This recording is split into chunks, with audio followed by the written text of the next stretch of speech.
जो भी यहाँ बैठा है क्लास में वो मेडिटेशन शुरू करेगा और डीप ब्रीदिंग रहेगा। इसमें बहुत सिंपल रखेंगे, डीप ब्रीथ मॉर्निंग में, डीप ब्रीथ आपको इवनिंग में करना है।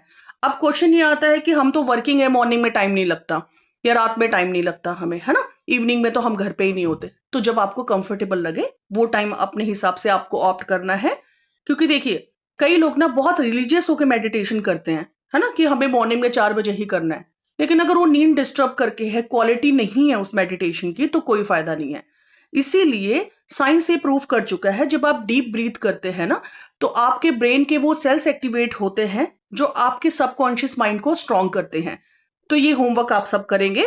दूसरा है, आपने रीडिंग लेना हो तो आप अपने कार्ड्स को शफल करेंगे। सबसे पहला काम ये होगा।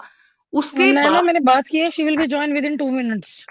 ओके ओके, तो हाँ, हमारा प्रोसेस क्या रहेगा, सबसे पहले हम अपने पूरे डेक को शफल कर लेंगे। उसके बाद हम इसको अपने ब्राउ चक्र के पास ले जाएंगे, है ना। हमारे दोनों आईब्रोज के बीच में वो चक्र है जो हमारा डे बाय डे इंक्रीज होता है, बिकॉज हम मेडिटेशन कर रहे हैं, हम डीप ब्रीदिंग कर रहे हैं या हम रेकी कर रहे हैं, है ना। आप अकल्ट साइंस में आए हैं तो आपको ये चीजें आनी चाहिए। तो मैं सबसे इजी मेथड आपको बता चुकी हूँ डीप ब्रीदिंग का। तो कार्ड लेके आपने अपने क्लाइंट का नाम लेना है। आपने देखिए ऑलरेडी कई लोग बहुत डिवाइन होते हैं, है ना, उनको इसकी भी जरूरत नहीं पड़ती। तो आपने क्या करना है, डिवाइन से प्रेयर करनी है कि मेरे क्लाइंट के अच्छे, है ना, अच्छे कार्ड्स, उनकी रियल सिचुएशन बताइए। एग्जाम्पल जैसे लक्ष्मी जी मुझे बोलती है कि मेरे हस्बैंड और मेरे बीच में प्रॉब्लम चल रही है, तो बताइए, है ना। तो मैं क्या करूंगी, मैंने अपने कार्ड को शफल किया, उसके बाद मैं ब्राउ चक्रा पे ले जाऊंगी और प्रेयर करूंगी कि यूनिवर्स या लॉर्ड शिवा, जैसे मैं शिवा को मानती हूँ तो मैंने उनको प्रेयर किया, प्लीज। अब ये देखिए इसमें ना कोई भी रिलीजन स्पेसिफिक नहीं है, इसको मुस्लिम भी कर सकते हैं, ईसाई भी कर सकते हैं, है ना, क्योंकि एनर्जी का पूरा ये हमारा स्टडी है। तो आप बोलेंगे डिवाइन प्लीज मुझे हेल्प करें, मुझे लक्ष्मी जी के रिलेशनशिप की करंट एनर्जी बताइए। ठीक है, इंपॉर्टेंट है, इसीलिए सबसे पहला काम ये रहेगा। ऑलराइट, अब हम बात करते हैं, एक और क्वेरी आई। लोग कार्ड्स को लेके बहुत कंफ्यूज्ड हैं कि हमारे कार्ड्स अलग हैं, आपके अलग हैं, या ओरिजिनल डेक क्या है। तो मैं आपको बताना चाहूंगी। जैसे देखिए ये फुल कार्ड है मेरा और ये ओरिजिनल राइडर एंड वेट का डेक है, लेकिन इसमें वो सिंबल मुझे नहीं दिख रहा। ऑलराइट, अब दूसरा कार्ड है हायरोफेंट का मैजिशियन, इसमें भी मुझे नहीं दिखा ये, लेकिन मुझे इसमें मिला। तो मोस्ट ऑफ द कार्ड्स में ये आपको मिल जाएगा, क्योंकि देखिए क्या है ना, जैसे जैसे कोई चीज फेमस होती है ना उसमें मैनिपुलेशन बढ़ने लगता है। तो इसी प्रकार से डेक बहुत सारे मौजूद हैं, वो प्रिंटर्स के ऊपर है, आप भी अपना डेक बना सकते हैं। तो इसीलिए ज्यादातर कार्ड में अगर आपको ये मिलता है जो मैंने उस दिन बताया था आपको, तो इसका मतलब आपका कार्ड ठीक है। ठीक है, इस चीज को समझिएगा, ये राइडर एंड वेट का ओरिजिनल डेक है। अब ये भी हमारा क्लियर हो गया, होमवर्क आपको बता दिया। अब हम जाते हैं पीछे, जो भी हमने पीछे कार्ड्स किए हैं उसको लेके जिसका भी डाउट है प्लीज बताइए मुझे। अगर किसी का डाउट है तो बताइए, वरना क्लास आगे कंटिन्यू करते हैं। नहीं नैना, अभी वो 4 जो कार्ड थे उसमें तो फिलहाल कोई डाउट नहीं है। अब वो तो फिर जैसे आप क्लास में कह रहे थे ना कि मैं उसको साथ साथ में पार्टिसिपेट करवाऊंगी, तो जैसे जैसे उसको हम करना स्टार्ट करेंगे तो हमें और ज्यादा अच्छे से लर्न होगा। फिलहाल कोई डाउट नहीं है। Okay, very nice. अच्छा, तो अब बाकी हमें अदर पीपल्स प्लीज टेल।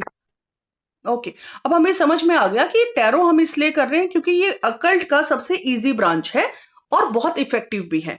अब कई लोग ना ये बोलते हैं कि हमें तो ये रेजोनेट नहीं करता, हमारे कार्ड नहीं काम कर रहे। तो पहला तरीका है कि वो मेडिटेट नहीं कर रहे। दूसरा तरीका क्या है, मेडिटेट नहीं कर रहे तब भी कार्ड अच्छे निकल रहे हैं। उसके पीछे रीजन क्या है कि आप स्वतः ही बहुत अच्छे इंसान हैं, है ना, आप कुछ ऐसा काम कर ही नहीं रहे। तो आप ऑलरेडी बहुत ब्लेस्ड हैं, क्योंकि मेरे बहुत सारे साथ में कलीग्स हैं जो काम करते हैं या स्टूडेंट हैं, उनको इवन आप देखिए वो अपना ना मासिक धर्म के दौरान भी कार्ड निकालते हैं तो रेजोनेट करते हैं। ठीक है, ऑल्दो आपको अपने कार्ड्स जो है ना कहाँ रखने होते हैं, अपने मंदिर के पास रख सकते हैं, लेकिन अगर आप सब मंथली साइकिल के दौरान है तो आप उसको किसी बुक, अपनी बुक्स जहां रखते हैं वहां रख सकते हैं, मंदिर में मत रखिएगा। ठीक है, साइकोलॉजिकली आपको इफ एंड बट नहीं लेके आना कि मेरे कार्ड चार्ज होंगे या नहीं, है ना, या ये काम करेंगे या नहीं, क्योंकि मैंने तो उसको छू लिया, है ना। एनर्जी का स्टडी है, इन चीजों से कोई मतलब नहीं है। ठीक है, क्योंकि अमीर गरीब छोटा बड़ा ये वो कुछ नहीं देखते, इनको सिर्फ एनर्जी चाहिए। ठीक है, तो ये भी आपका डाउट क्लियर हुआ। अब बात करते हैं कार्ड को चार्ज कैसे करें।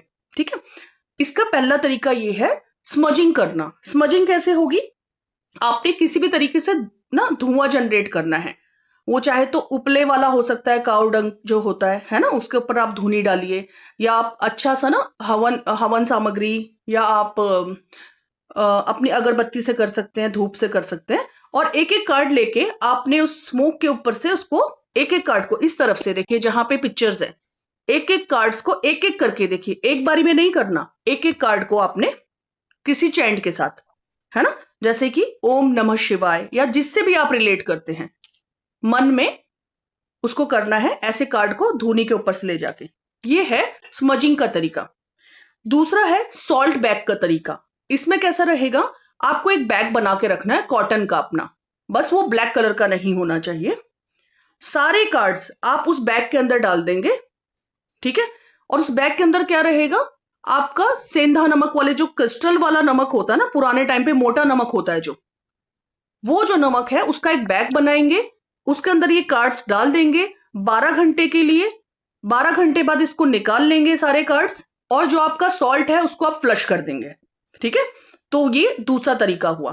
तीसरा तरीका है जो आपको करना ही चाहिए, वो है फुल मून, मतलब कि जिस दिन पूर्णिमा का दिन है उस दिन आपको क्या करना है, अपने टेरिस में या बैल्कनी में जहां पे भी आपके पास जगह है, आपने ये कार्ड्स ना ऐसे पिक्चर की तरफ से रखने हैं, किसी भी ट्रे में या बेडशीट में, या अगर आपके पास वहां पे कोई वो हो, अच्छी टेबल हो बड़ी सी, उसके ऊपर इसकी तरफ से रखने हैं जहां पे पिक्चर्स है। और इसमें ना मून लाइट लगने दीजिए।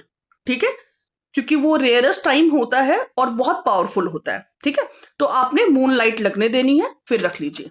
ठीक है, अब बात आती है कि हम क्या डेली रीडिंग ले रहे हैं, तो क्या हम डेली अपने कार्ड को स्मजिंग करें, धुएं से रिचार्ज करें उनको। ठीक है, तो यस, अगर आप सोचे आपने मून लाइट कर लिया और डेली आपको स्मोक से नहीं करना, तो नहीं, आपको डेली करके एक एक करके आपने उनको चार्ज करना है। ठीक है, ये रहेगा आपके कार्ड्स को चार्ज करने का तरीका। ऑलराइट, खुद की ग्राउंडिंग का तरीका मैं आपको बता चुकी हूं कि आप रेकी के थ्रू कर सकते हैं, मेडिटेशन के थ्रू कर सकते हैं, चैंट के थ्रू कर सकते हैं। अगर आपको कोई मंत्र जाप अच्छा लगता है आप उसके थ्रू भी कर सकते हैं। तीसरा मैंने बता दिया, डीप ब्रीथ। ठीक है, तो ये तरीके हो गए आपके कार्ड्स के लिए और आपके लिए भी। अब हम चलते हैं आज की क्लास को आगे बढ़ाते, बोलिए।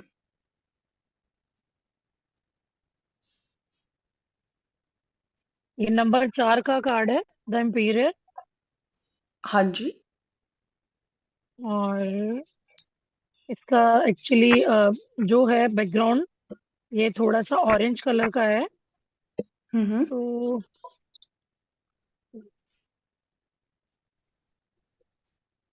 ठीक है, ये चलिए, मतलब आपने आपने स्टार्ट ठीक किया है।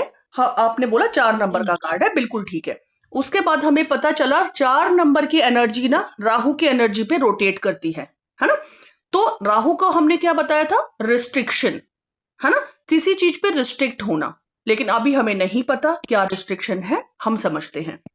अब देखिए, पूरा कार्ड ऑरेंज बनाया हुआ है, background is full of orange. ठीक है, हमें दिख गया पीछे भी ऑरेंज है, इस व्यक्ति ने भी रेडिश ऑरेंज का कॉम्बिनेशन पहना हुआ है। तो हमें यहां से धीरे धीरे आभास होने लगा कि शायद इस कार्ड में ना ईगो है इस व्यक्ति के अंदर। और अब इस व्यक्ति को कैसा दिखाया गया है, एम्परर। तो जैसे ही मैंने आपको क्या बोला, रॉयल फैमिली आ जाएगी, तो आपको पता चल जाता है उस व्यक्ति के पास power, authority, money, success, stability, prosperity सब कुछ है। ठीक है, तो आपको पता चल गया आपका क्लाइंट बहुत ही वेल्दी है, उसके पास ये सब सारी चीजें हैं। और उसी के साथ साथ इसको थ्रोन पे बैठा हुआ दिखा दिया, है ना, और वो इस चीज को कंफर्म करता है कि इसके पास ये सब चीजें हैं। अब हम चलते हैं इंपॉर्टेंट चीज के ऊपर, जो है वाइट बियर्ड का होना। क्या बताता है, बताता है कि इसके पास ना एक्सपीरियंस है, मुफ्त में इसको नहीं मिला। राजा का बेटा था इसलिए इस सिंहासन पे नहीं बैठा, ये उसको राज करना आता है ना, अपने फैसले लेने आते हैं आपके क्लाइंट को। आगे समझते हैं। अब ये देखिए, इसका ना आर्मर यहां से दिखाया गया, कवच जो राजा पहनते ना, तो कवच को कहां से दिखाया गया? पैरों से दिखाया गया। क्या बताना चाहते हैं? अदरवाइज किस लिए बना होता है आर्मर? हमारे चेस्ट एरिया को कवर करता है ना? परंतु यहां से चेस्ट एरिया से दिखाने के बजाय इन्होंने पैरों से क्यों दिखाया? क्योंकि ये दिखाना चाहते हैं कि ये राजा जो है ना, बहुत ही सीक्रेटिव रहता है। किस चीज के लिए? अपनी तैयारियों के लिए, रणनीति के लिए, किसी से नहीं शेयर करता। और पैरों से दिखाने का क्या मतलब है? Always ready to take action. अगर इसके वहां वॉर हो रही है ना, इसको तैयारी की जरूरत नहीं है, ये तैयार बैठा है और अपने प्लान्स किसी को नहीं बताता। और बताता होता तो इसका आर्मर पूरा दिखाया गया होता। आर्मर पहन के बैठा है लेकिन पैरों से दिख रहा है। समझ गया इस चीज को? सभी के लिए इंपॉर्टेंट पॉइंट है ये, लिख लीजिए, अपने नोट्स में बनाइए। आर्मर स्टार लगा दीजिए, इंपॉर्टेंट है, उसको एक्सप्लेन करेंगे आप आगे जाके। आगे समझते हैं। स्टाफ भी दे दिया इसको। क्या बताता है? शेयरिंग एंड केयरिंग आती है इस व्यक्ति को।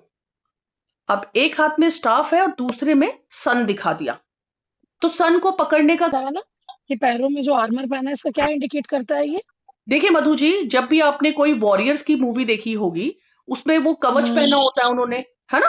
तो क्या करते हैं, चेस्ट एरिया कवर होता है, शोल्डर पे पूरा, है ना, कवच कुंडल, ये वो सारे, है ना, माइथोलॉजी का भी हिस्सा रहा है ना? तो परंतु इनका जो आर्मर है चेस्ट एरिया से तो उन्होंने छुपा दिया, परंतु दिखाए कहां से? पैरों से। पैरों इसका से। मतलब ये है कि ये राजा हमेशा रेडी रहता है, अपनी रणनीतियां किसी को बताता नहीं है। कहां पे इसने तैयारी कर रखी है, अगर इसके ऊपर अटैक होगा ना, इसको कोई फर्क नहीं पड़ेगा, क्योंकि ये ऑलरेडी रेडी होके अपने थ्रोन पे बैठा हुआ है। ऑलराइट? ओके। हाँ, अब हमने सन को भी एक्सप्लेन कर लिया, स्टाफ को भी एक्सप्लेन किया, लेकिन सब कुछ होने के बाद भी राहु के नंबर पे क्यों इसका ये कार्ड बनाया गया? एम्परर का कार्ड 4 नंबर पे बना है, तो कहीं ना कहीं तो कुछ रिस्ट्रिक्शन है। तो इसके रिस्ट्रिक्शन कैसी है? क्योंकि बूढ़ा दिखाया गया है। ईगो एंड ट्रेडिशनल रिस्ट्रिक्शन मैं समझाती हूं। जैसे ध्यान से देखिएगा, यहां पे देखिए गोट के हेड बनाए गए। अब समझिएगा, जब दो गोट आपस में लड़ते हैं ना, तो एक दूसरे पे सिर से अटैक करते हैं वो, because their heads are very strong, है ना? तो ह्यूमन में हेड स्ट्रॉन्ग होने का मतलब क्या है? स्टबन होना, अक्खड़ होना, जिद्दी होना और डोमिनेट करना। तो इस कार्ड में ना इसी चीज की रिस्ट्रिक्शन है, और इसीलिए कार्ड राहु के नंबर पे बनाया गया। क्या सिचुएशन हो सकती है? देखिए, इसकी ना प्रॉब्लम सिर्फ इतनी सी ही होगी कि भाई मैंने जो कह दिया ना वो फाइनल है।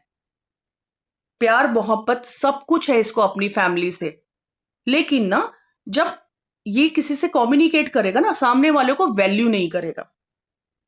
ठीक है?